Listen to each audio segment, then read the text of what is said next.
Welcome to the Deep Dive. We sift through mountains of source material to bring you the core knowledge you need, well, fast. Okay, so if you're a nonfiction author listening to this, you know the deal. The pressure is just incredible. You're a researcher, a writer, an editor, and then boom, suddenly you also need to be a marketing whiz, an SEO guru, a sales expert. I mean, it's a lot. It's completely unsustainable, really. And that's our mission for this deep dive. Based on, all this research into AI tools for writers, we want to show you how ChatGPT, that's the big language model from OpenAI, isn't just some interesting tech toy anymore. Right. It's becoming an essential tool, like a high-utility piece of your kit that can genuinely streamline your whole process. And the payoff for you listening in is pretty straightforward, isn't it? We're talking increased productivity. Yeah. Definitely. Generating good quality text that actually sounds natural, coherent, and maybe most importantly, getting some of that mental energy back, freeing you up from the grunt work for the real thinking. Exactly. So let's dive right in. Maybe start with that early stage, the pre-writing, the research planning, often the most tedious part. Yeah. This is where AI, I think, moves beyond just like simple brainstorming. It can actually help engineer the structure.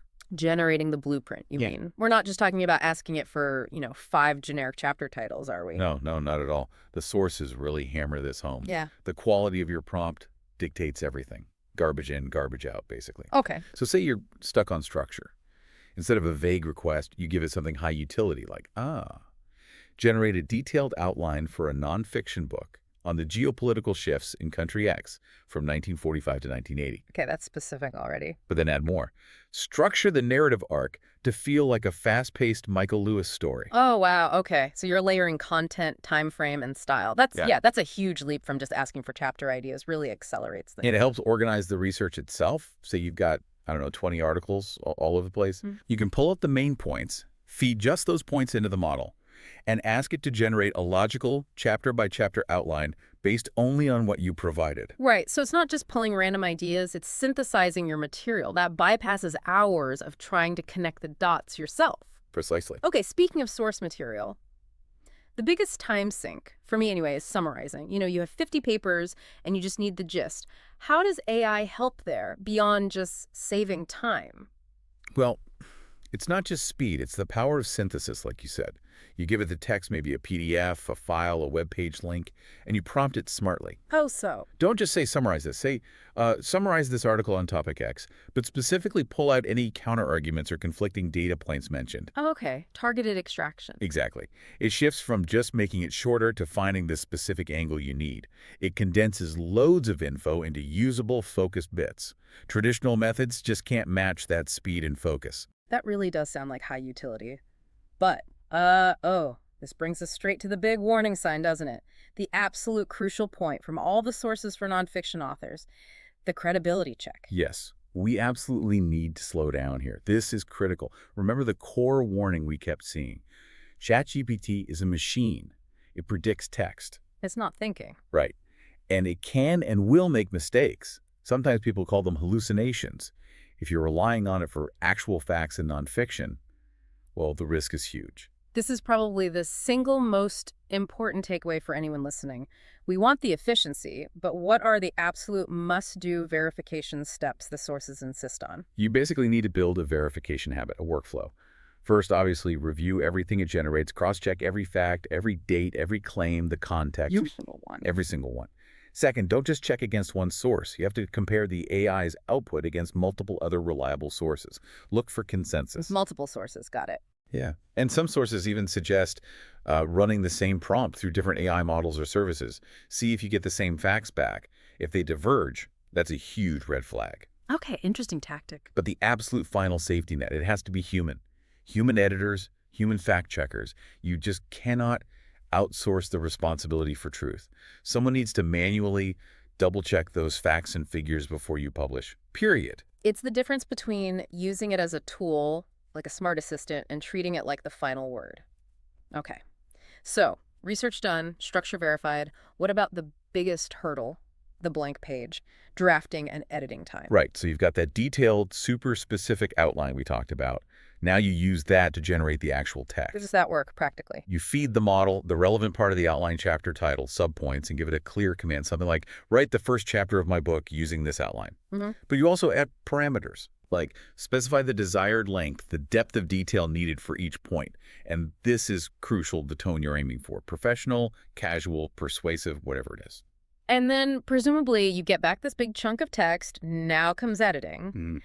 How does AI help polish it without, homogenizing everything? It becomes like a super fast, tireless copy editor, but one you direct very specifically. You feed it your draft text, and you give it targeted prompts. For instance, edit this chapter for grammar and style, aiming for a casual but persuasive tone. Or maybe give me 3 different suggestions to improve the logical flow between these 2 paragraphs. It helps you zero in on specific problems quickly. That sounds incredibly useful, but it also triggers that big fear, doesn't it? Losing your voice. Nonfiction needs that authorial personality, that unique rhythm.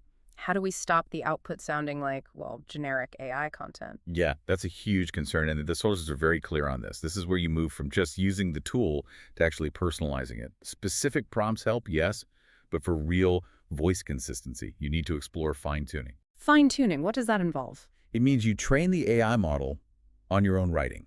Think of it like giving the AI your literary DNA. Oh. You feed it examples, maybe your best chapters from a previous book, or several articles you feel really capture your style.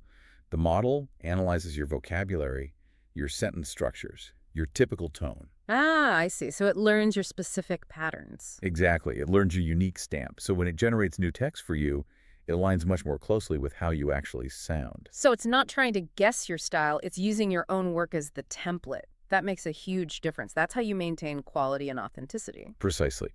But even then, the author's job isn't over.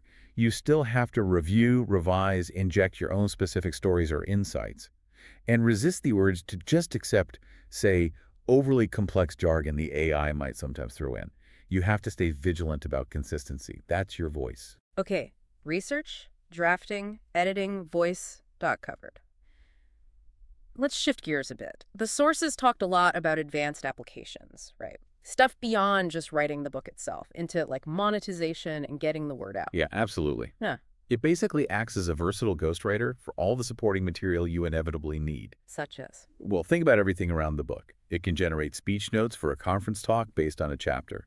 It can draft content for a companion ebook. It can write press releases for your launch, video scripts for promotion. Wow. Even things like grant proposals. If your book came out of research needing funding, it can help structure those professionally. That's a huge range. And authors often need to reuse material, right? Repurposing content is key. Oh yeah, and AI makes repurposing incredibly fast. Take a dense 5,000-word chapter. You feed it that text and say, rewrite this as an 800-word blog post for a beginner audience. Or summarize the key findings of this chapter into 10 engaging social media posts suitable for LinkedIn. Boom. New formats, tailored audiences, almost instantly. Okay, now for the part many authors dread, sales and marketing. How does AI actually help sell the book? Seems like a stretch. It's surprisingly effective as a marketing assistant. For promoting the book itself, think visibility and getting people interested. Right. It can generate catchy teasers or quotes to share. It can write draft ad copy for different platforms, maybe targeting specific reader groups. And really importantly, it can identify and generate lists of relevant, high-volume keywords for your Amazon page or website SEO. Keywords are crucial for discovery. Okay, and what about actual sales copy, like on a landing page? Yes. Directly impacting conversions. You can ask it to generate effective sales copy that speaks to your ideal reader. It can help optimize the text on your landing pages, craft attention-grabbing headlines.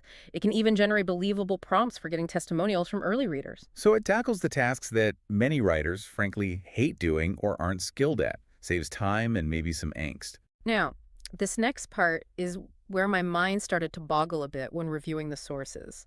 The really technical stuff. This felt like the real aha moment.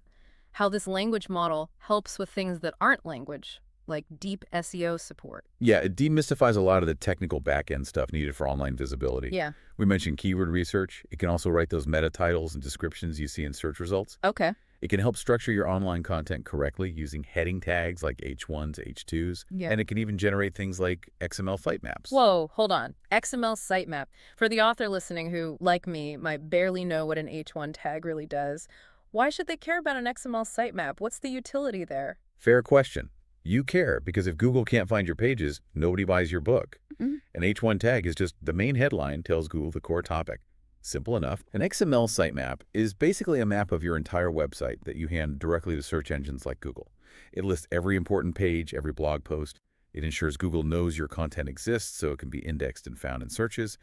The AI can generate this map file for you, which used to be a more technical task. Okay, so it handles the web's technical jargon so I don't have to become a coder just to be visible online. It actually goes even further than that. Let's say you, the non-technical author, have a cool idea for a simple app related to your book, maybe a tracker or a quiz. Yeah. ChatGPT can often generate the basic code snippets. You could prompt it. Write a simple Python function to let users log which chapter they've finished. Or even suggest a UI layout for a simple reminder app using blue and white. You're kidding. So that little app idea I've mentally shelved for years because I can't code.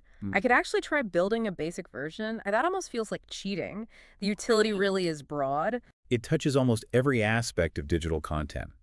Generating captions for images you use online, creating transcripts for your promotional videos, writing scripts for, well, podcasts like this one. It can even generate detailed prompts for AI art generators. Like what? Like, create a photorealistic image of an ancient library discovered underground, lit by glowing crystals, cinematic lighting.